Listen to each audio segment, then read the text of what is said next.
Hello and welcome to a very different video than what I usually do. But I wanted to make this video because there's so much stuff going on in this dev diary that it was just released for the No Step Back expansion for Hotline 4. Now, this video, I must warn you, will be long. You can't see the scroll bar, but the dev diary is very long. So, this video will be long. I will mostly be reading and talking about this. I've read through it before, but I don't want to just throw out some talking points there and miss stuff.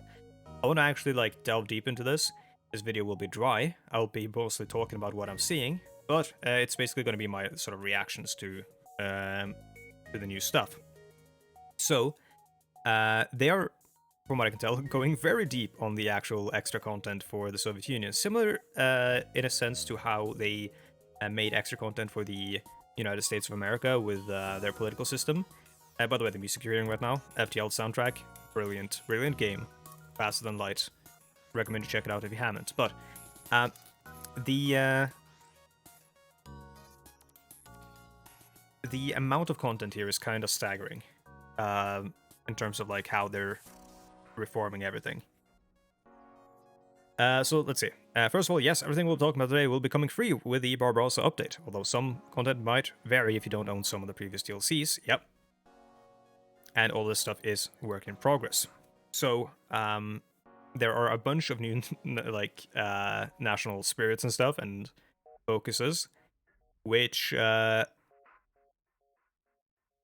for Stalin, gets kind of staggering. This is just the history of the Soviet Union. The country entered World War I as the Russian Empire, but got out of it as the Soviet Russia, having lost substantial territory in Eastern Europe as a result of the Treaty of Brest-Litovsk in 1918, where the Bolsheviks in Petrograd ceded control of Poland, Lithuania, Estonia, Latvia, Finland, and other areas to Central Powers. We all know this story. The Soviets disappeared after a failed revolution of 1905, but re-emerged into socialist leadership during the revolutions of 1917, which overthrew the Tsar. Yep.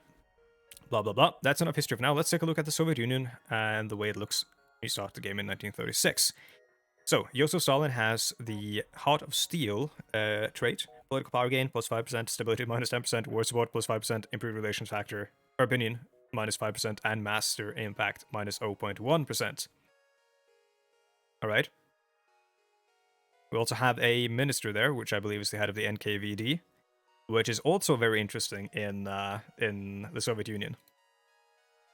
Initial war support has significantly been reduced, so you don't get war economy early on, which makes sense, because the Soviet Union had to do a lot of industrialization, rapid industrialization, in order to get their industry to a point where they could outproduce the Germans, for example.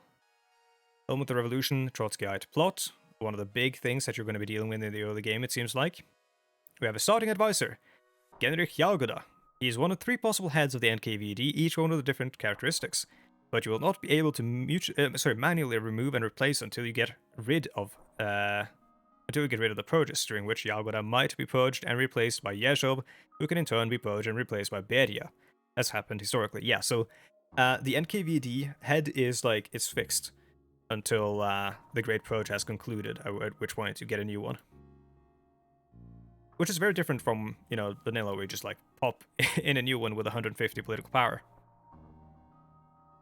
The roster for advisors is also insanely big in this update, apparently, because the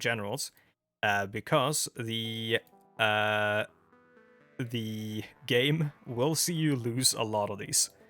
Instead of the Great Purge just being a focus that will just delete a couple of characters, it's going to be a constant recurring threat to you as a player. Some portraits from long after the war, but as you can see, they have not yet returned from the trip. Traveling up to 30 years back in time might take some time after all. Okay, we're now ready to take a proper look at the new Soviet focus tree. Except for the alt history branches, those are for next week. So here, let's have a look. This is incredibly zoomed out or whatever, but we have normal industry and infrastructure efforts, which I'm not too interested in the gameplay stuff. You know me, I'm mostly interested in the lore and historical stuff. Strengthen the militarization plan. So here we go. This is the big stuff. Here we have the path of Marxism Leninism. And it is mutually exclusive with something that we don't see, which is way off to the side, with one other choice. Now, Marxism Leninism is Stalin's sort of ideology. And below that, there is Stalin and there's someone else. So I think down here you might have like Trotsky and Bukharin. But anything that leads off to something that isn't Marxism Leninism is, we don't know what that's going to be. The Comintern being under Marxism Leninism sort of makes me believe, because makes me believe that the Comintern here is linked to this, meaning the one on the far right here might not be communist at all. Because I don't see the reason, or any reason why the Comintern can't really be a thing under any sort of other left-wing government that isn't, Marxist-Leninist, that isn't Stalin's strange sort of big-brained version of Marxism. And why they wouldn't have the similar sort of foreign policy tree. I think I was sort of not agreeing with this earlier, but people in my Discord, Bobbit Canuck being one of them, was looking at this and said he thinks this is in the democratic vein, as in under the democratic ideology umbrella in Vanilla Hotline 4, whatever is off to the side here, and I kind of agree with him, considering the Comintern is locked under Marxism-Leninism. But yeah, you have the center, which is historical Stalin, the anti-Soviet Trotskyist center, the workers' dictatorship, the military conspiracy, the bloc of rights and Trotskyites. He had the snake, Stalin's cult of personality, and the cult of personality is apparently really important to keeping the Stalin in check, which is a really important mechanic right now. You have 5-year plans, and these 5-year plans will become available to you as you keep going further into the game, and they will have some historical conditions. There is a final, I think it's a 5th 5-year plan, which can only be done after you've defeated your enemies and you're sort of you're rebuilding after the war. The main feature of the Soviet industrial branch is 5-year plans. You start with national spirit representing the second 5-year plan, 1933 to 1937. This plan was characterized by harsh collectivization and major advance in industrialization and infrastructure. However, the hectic pace of this industrialization and lack of qualified personnel often resulted in high accident rates, meaning frequent losses in lives and expensive material, and overall low efficiency. Your national spirit will evolve, representing the third 5-year plan. That's as you complete the focuses. The plan was of course ruined in 1941 after Barbarossa. And you can then specialize your third 5-year plan by going down a more military path should you be invaded. You can boost armament production as soon as possible. You basically re-specialize and reorient the 5-year plan towards armament production instead of the actual civilian, civilian production which was intended. That's what we're seeing here. Shift to armaments production, reorganize the PC of heavy industry, so you can basically go this way if you're fighting a war.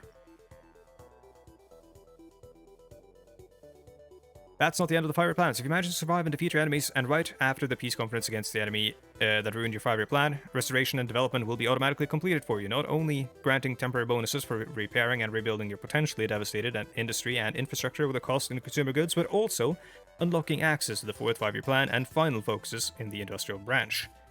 So you get a way of rebuilding and repairing the country. Similar to a lot of stuff that happens in Kaiserreich, one of my favorite mods for Hotline 4, but that usually happens after civil wars. There's very rarely specific focuses created for the purpose of rebuilding your country after what is basically assumed to be the end of the game. Then you have the Comecon, an economic organization founded in 1949 by countries from the Eastern Bloc and led by the Soviet Union. Once you complete the focus of the Comecon, presumably earlier than 1949, a small decision system will be unlocked aimed at aiding your allies, usually at your expense, in order to boost their military and industry so that they can keep the pace in the potential wars to come. So again, they're doing stuff that is sort of geared towards post-war stuff here. Though this can be done early on, I believe, if you looked at the initial focus tree here. Found the comm econ. Oh, never mind. Actually, no. Restoration and development. It's actually pretty far down. Found the comm econ, and then... Huh, okay. Maybe I'm wrong.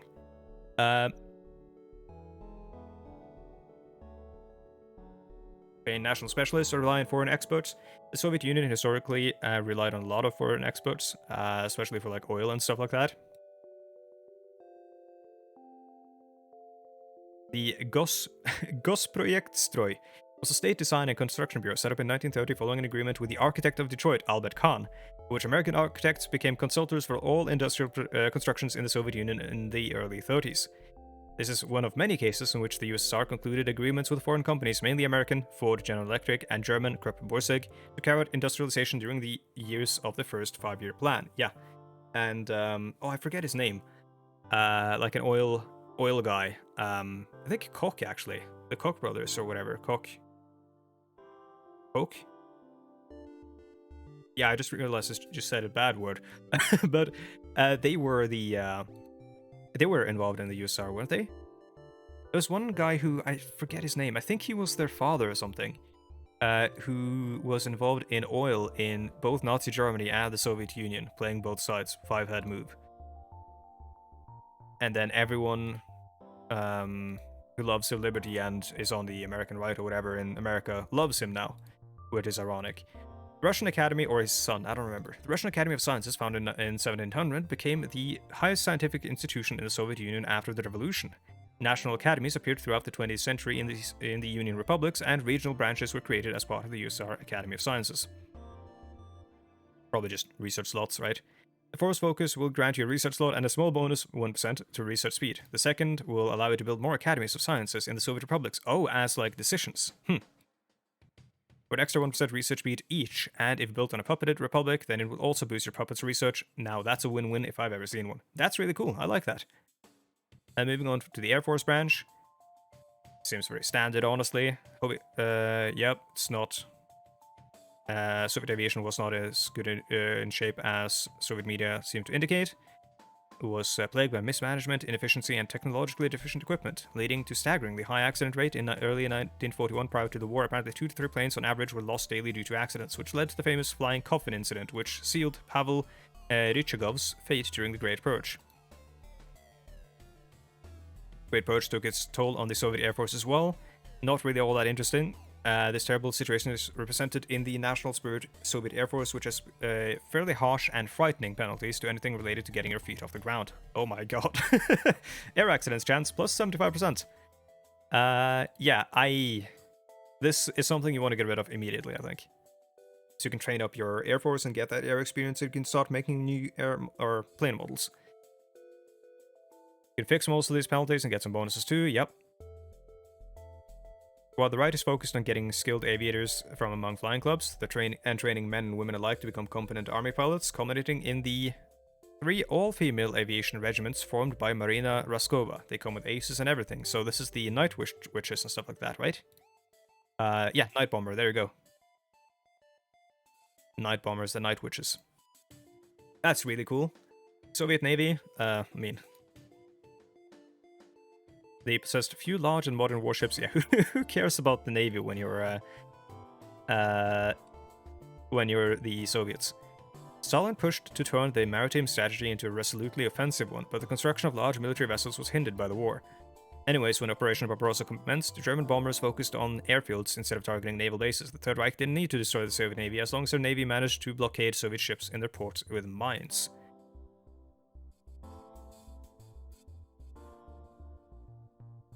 Okay. Yep, more naval bases. Seems pretty standard kind of stuff.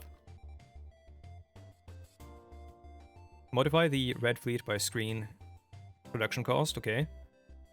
Long-range radios will also unlock cruiser submarine tech and add a couple of K-class submarines to your production. Cool. That's useful if you're fighting, if you're fighting stuff like the Americans or maybe the United Kingdom, and you need range for your submarines. Don't actually know what the range for the vanilla submarines is like if they're going to be able to get all the way to the UK just from Leningrad.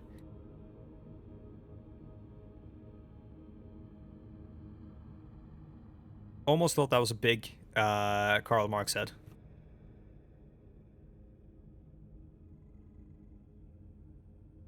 Let's see, let's get to the real meat and potatoes that I like here.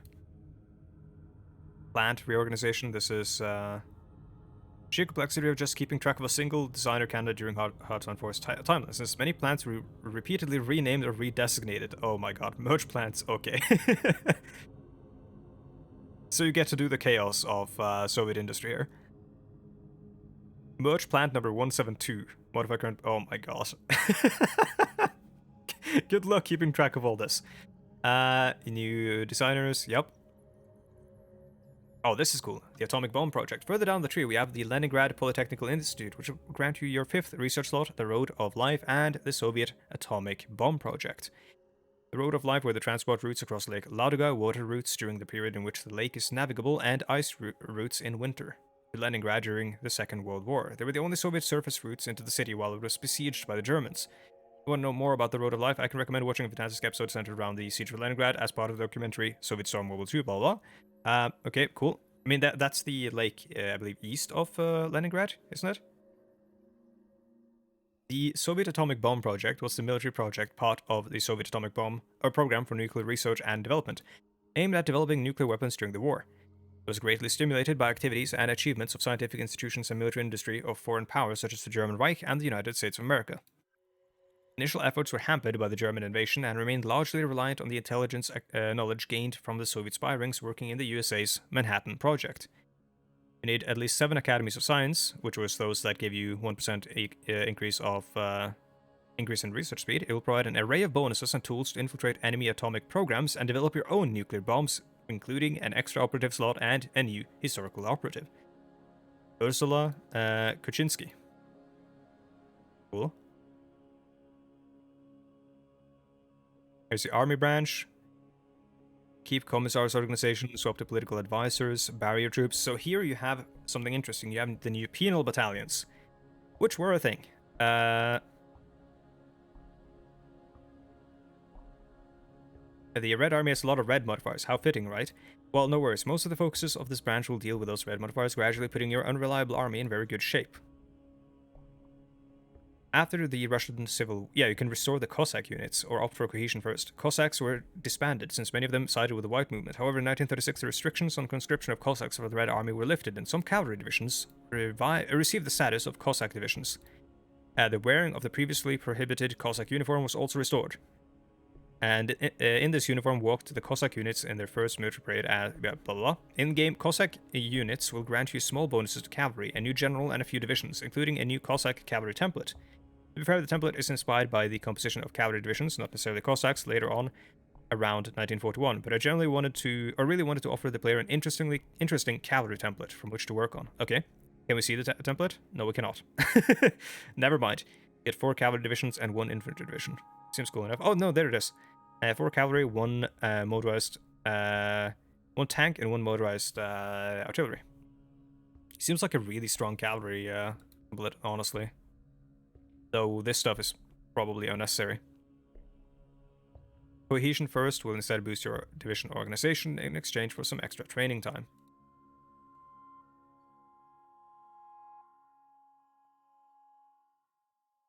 Desperate measures and lessons of war will have also suffered significant changes. Okay. Events and decision order number 227. Cool. That's the no step back order, which is very, very misunderstood and very like it's surrounded by myths.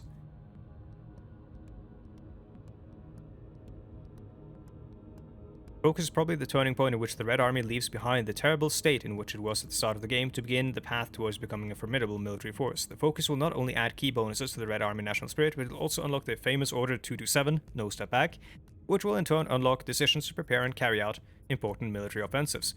So, Order number 227 gives mobilization speed and division defense on core territory plus 25%. Cool. You'll also be able to raise penal battalions in the form of divisions entirely composed of convicts. Penal battalions might not be as well equipped as the regular infantry, but they are definitely easier to replenish and overall can perform very good as cheap meat shields, as long as you don't care too much about your manpower, something that is probably not the biggest issue in the Soviet Union. True. Partisan activity in occupied Soviet territory. Let's have a look if we can see it. It seems really small. Oh, there we go. Penal Battalion. Yeah, new ones. These are their stats. Don't really know how they compare to the regular infantry all that well, but one would assume they are quite a bit weaker. Which is fine, because a lot of time you just need people to hold the line. Partisan activity in occupied Soviet territory, especially Ukraine and Belarus, was impressively high and played a role, perhaps not very decisively, but definitely important to the overall war effort. Organization of the partisans will give you a set of tools to increase partisan activity, disrupt enemy supply, and hinder enemy offensives, including a related historical operative and an extra operative slot for him. It will also come with a couple of partisan generals that can prove to be very useful. These are the generals. And this is the operative, Dmitry Medvedev. Oh, that's him. Once you carry out the military reorganization and learn your lessons of war, you may choose what to do with your political commissars. Keep them, they will continue playing the role of second commander within military units. You can instead swap to political advisors and try to increase efficiency by subordinating political officers to commanding officers, allowing for more freedom in the military command chain, while the new role of political advisor focuses more on morale-related functions.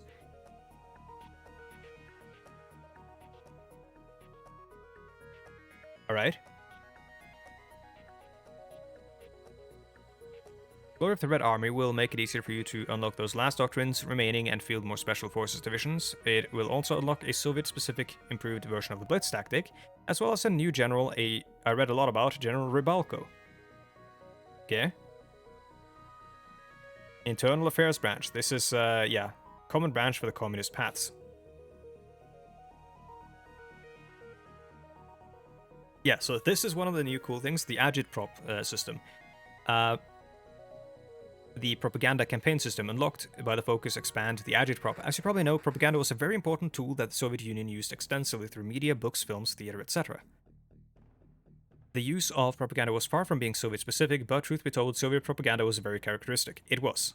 I mean, it has, yeah, it's very characteristic, it's very dramatic, it's very, like, look at how, like, beautiful it looks as well.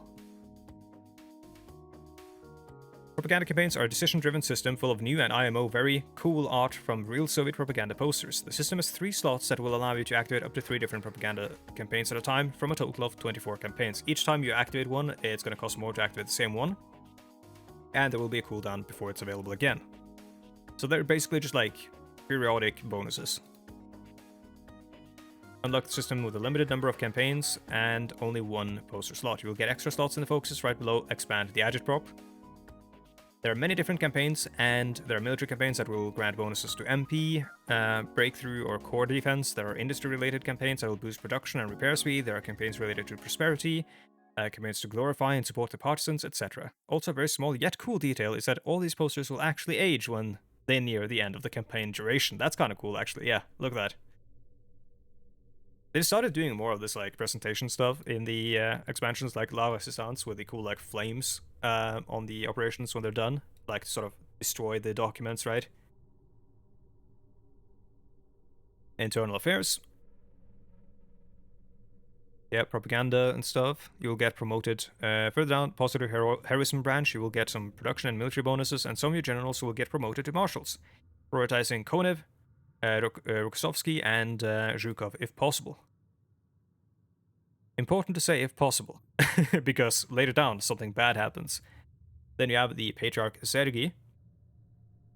Metropolitan Sergei wrote an epistle to the pastors and believers of the Russian Orthodox Church, blessing those who decided to go to the front. Relations between the Church and Soviet government gradually improved, and in 1943, Metropolitan Sergei was elected Patriarch of Moscow and all Russia. The focus will unlock Patriarch Sergei as an advisor. He will boost your stability and division recovery rate. It's actually interesting how the supposedly atheistic communists had such a close relationship with the Russian Orthodox Church. It's one of those things where, like, the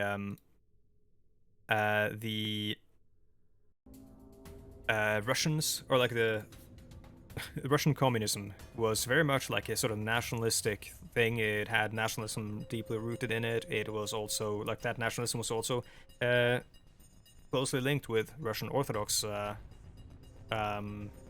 belief. And of course, like, a lot of people in Russia lived in rural Russia and were still obviously Christian, belonging to the Russian Orthodox Church.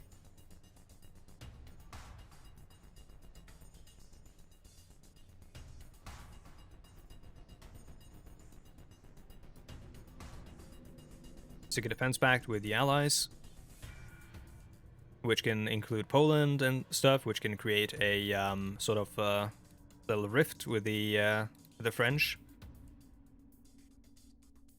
Just normal foreign policy stuff.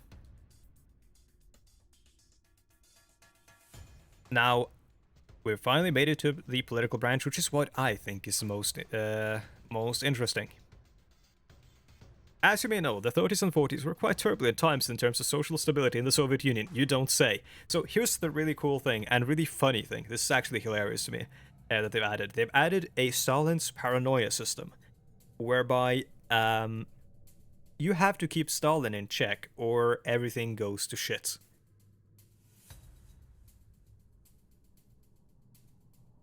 To do so, you can forge satisfactory production reports. You can do inspections of the administration, the army, the navy, and the air force.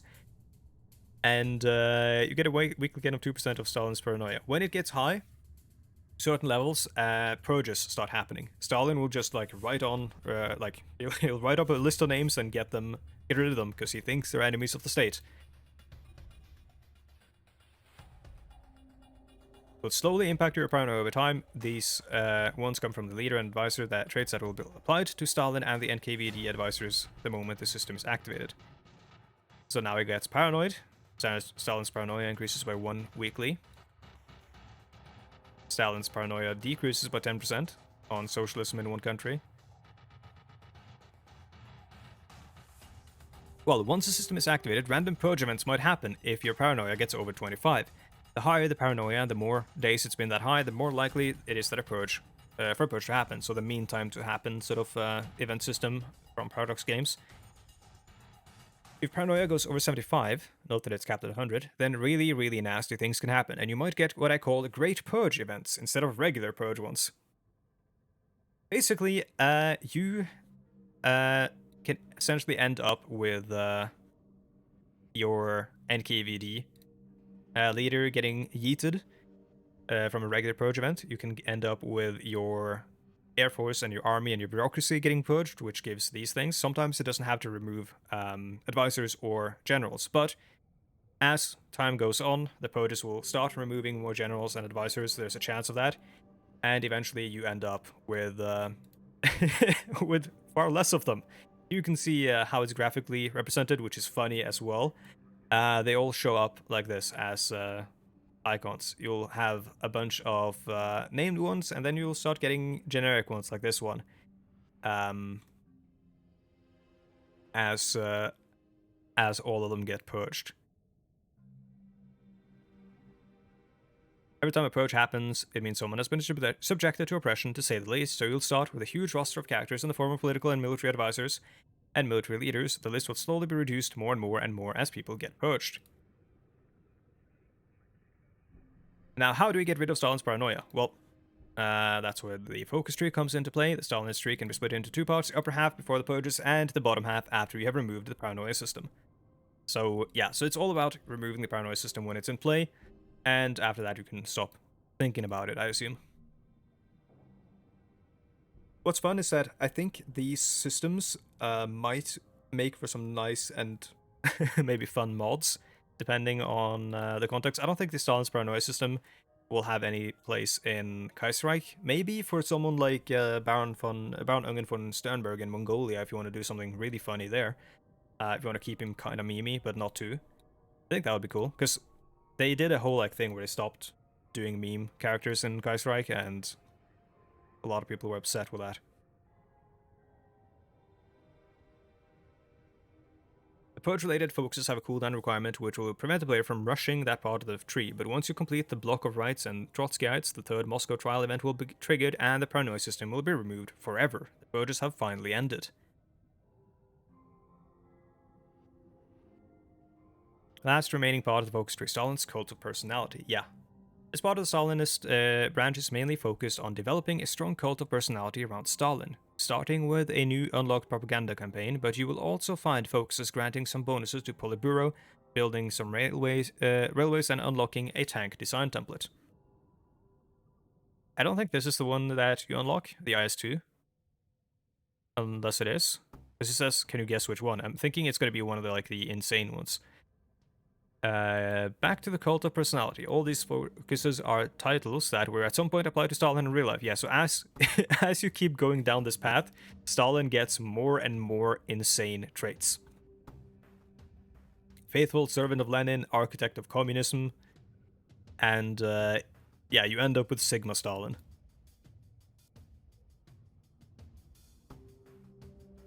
Joseph Stalin gains great commander. Joseph Stalin becomes a field marshal. Yeah. So you get to get more and more meme with Stalin. Anyways, I think this is a really, really cool way of approaching doing a country with a lot of unique mechanics, a lot of unique flavor, a lot of I don't know, they're delving into the sort of stuff that thematically makes the Soviet Union very different during this period, in my opinion, than you know, your average, I guess, like leftist or communist nation or whatever. And I think that's really cool. I am liking pretty much everything I'm seeing. I'm very curious what the hold on. What the stuff. I'm gonna scroll all the way up so we can get to the actual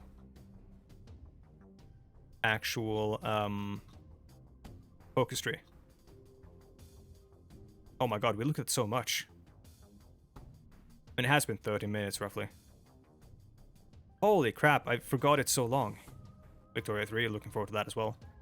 So I'm really curious as to what is down here and what is all the way off to the right. Also, this thing is huge. It's really wide. But I'm really curious as to what is here and what is off to the far right here. If it's going to be other sort of leftist things, or it's a mutually exclusive thing. So I think it's going to be a democratic thing. That, or there might be hidden, hidden things here. Hidden focuses and stuff that might be locked behind the Soviet Union being defeated or puppeted or something. Similar to how the Americans in Man the Guns could become a monarchy. But yeah, let me know what you think is actually in here, what you think is off to the side in the comments. I read all the comments, I'll respond to the ones I can. If I don't respond to it, I do indicate that I read it by clicking the heart button. That's about it. Thank you so much for watching. If you're looking to find me on other social media platforms, there's a link to my Twitter and my Twitch in the bottom, in the description rather. And there's a link to my Discord, where we discussed a lot of this stuff in the Offline 4 channel there. That's about it. Thank you so much for watching this very dry, boring, long video, if you did. And I'll see you guys in the next one, which will hopefully be a gameplay video, which will be less dry and boring. Thank you so much for watching, and I'll see you guys in the next one. That's the 5th time I think I said. Thank you so much for watching. Goodbye.